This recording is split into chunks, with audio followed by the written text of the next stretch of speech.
The roar of the Harley echoed down the empty desert highway, the wind tearing at Daniel, Rogue, Hayes's face as the night swallowed him whole. For years, this had been his escape, steel between his legs, the smell of gasoline and dust, and the endless hum of the road. But tonight, it felt different. The sound wasn't freedom anymore. It was a reminder of chains, of every bad choice that clung to his soul. The leather cut on his back, stamped with the winged skull of the angels, had once been his badge of belonging. Now it weighed on him like a death sentence. He wasn't always a criminal. Once, he'd been just a kid on a busted bike, hungry for family, for brotherhood, for a place where his fists mattered more than the emptiness inside. The angels gave him that. They gave him power, respect, a brotherhood bound in blood. But that gift had teeth. He'd run drugs across state lines, collected debts with broken knuckles, and spilled more blood than he ever dared to count. He told himself it was survival. He told himself he was free. But as the years piled up, the lies grew heavier. It was a crash that finally broke him. One drunken night, a bottle of whiskey still burning in his gut, he took a curve too fast. The bike went sideways, steel screaming against asphalt, his body flung like a rag doll across the blacktop. For a moment, there was only silence, and the cold kiss of the desert air. He remembered lying there, staring at the stars while his blood seeped into the dirt, thinking, so this is it. He wasn't afraid. What cut deeper than fear was the emptiness. No family waiting for him, no legacy but violence, no one who would mourn except the brothers who'd raise a drink and then forget. When he woke in the hospital days later, his body was a wreck. Ribs shattered, a metal rod driven into his leg, bruises that painted his skin purple and black. The doctors told him he was lucky to be alive. He didn't feel lucky. He felt haunted. Somewhere between the beeping machines and the silence of long nights, something inside him cracked wide open. He couldn't keep doing this. He couldn't die with nothing but blood on his hands. So he made a choice, one that terrified him more than facing death. He would walk away. It wasn't easy. Selling the Harley was like ripping out his own heart, but he knew if he kept it, he'd never stop running.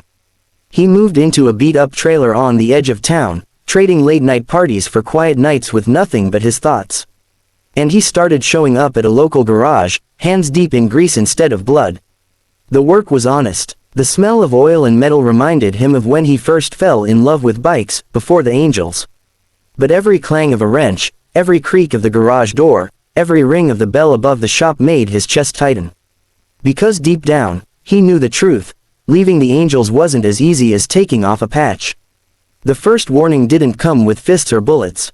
It came with silence. The phone calls from his brother stopped, the text messages dried up, and the barstool where he used to sit with them now felt like it had been carved out of stone just for ghosts. At first, Rogue told himself maybe they had just moved on, maybe they were giving him space to lick his wounds and disappear. But deep down, he knew better. The angels didn't let people go. Not really. Silence from them wasn't mercy, it was a message. That message came clearer one night when he left the garage after a long shift. His body still ached from old injuries, every step a reminder of how close he had come to death. But when he turned the corner to his trailer, his stomach dropped. The door was ripped off its hinges, lying bent and twisted in the dirt. Inside, the small space looked like a war zone. The mattress slashed, clothes torn, cabinets kicked in. Even the few photos he had, an old snapshot of his mother, a Polaroid of him as a kid on his first bike, were shredded into confetti on the floor. On the wall, in thick red spray paint, were the words that froze his blood, once an angel, always an angel. Rogue stood there in the wreckage, fists trembling, jaw clenched so tight it ached. They hadn't killed him, not yet. This was a warning shot, a reminder of ownership. He belonged to them in their eyes, no matter what he thought. He could almost hear Stone's voice, the angel's ruthless president, whispering in his ear, "You don't leave us. You die with us." For weeks after, the shadows followed him everywhere. A blacked-out SUV tailed him home from the grocery store, headlights in his rearview burning into his nerves. Once, when he stopped for gas, he caught sight of two familiar patches in the side mirror, men just watching, not moving, not speaking, like wolves circling, waiting for the right moment. The final nail came in a bar. Rogue was nursing a coffee at a corner table, trying to ignore the itch between his shoulder blades, when a stranger slid into the seat across from him. The man didn't order a drink, didn't smile. He just leaned close and muttered, "Prez says you got one chance." Come back, or don't wake up. Then he walked out, leaving Rogue staring at the steam rising from his cup like smoke from a grave. That night, Carl, the old vet who owned the garage, found Rogue sitting in the dark, knuckles bloodied from punching the wall.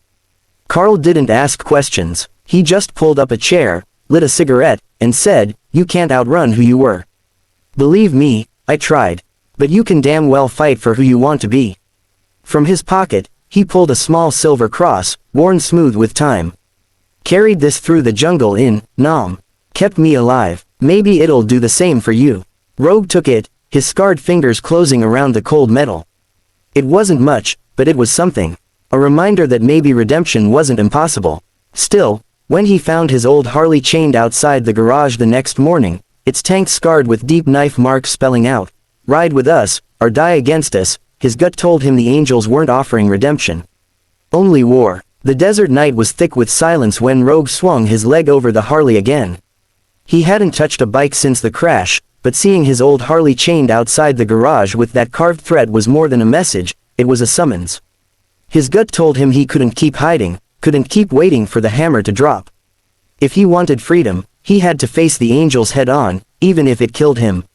The ride out was surreal. The roar of the engine beneath him felt like the heartbeat of a life he thought he had buried. The cold air stung his face, every mile carrying him deeper into the desert until the world became nothing but sand, asphalt, and moonlight. In the distance, a cluster of headlights glared like a constellation of predators waiting for prey. The abandoned gas station loomed, rusted pumps and shattered glass glowing in the pale light. His old brothers were there, half a dozen bikes lined up, engines idling, the air thick with gasoline and hostility. Stone stepped forward, broad and scarred, his vest heavy with years of violence and loyalty. His presence alone was enough to make most men flinch, but Rogue kept his gaze locked, steady, unbroken. "You think you get to walk away?" Stone's voice rumbled like thunder.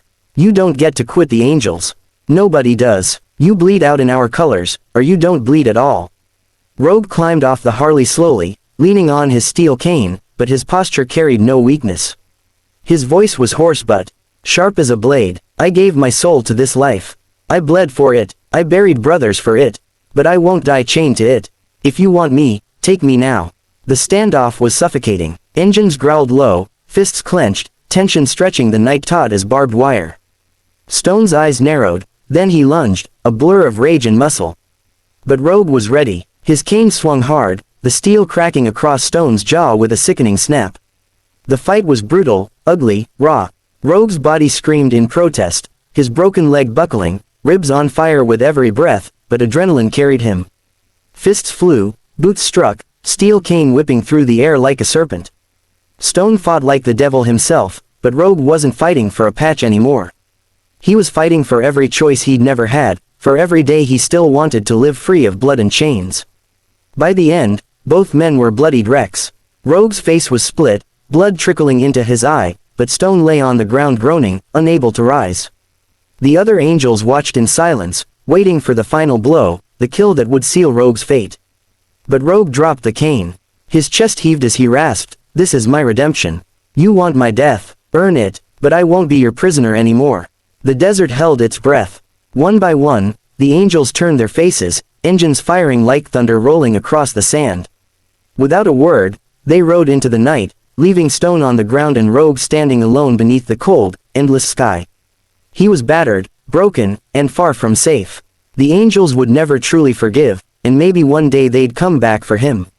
But in that moment, Rogue understood redemption wasn't about erasing the past. It was about standing against it, no matter the cost. And for the first time in decades, Daniel, Rogue, Hayes felt alive.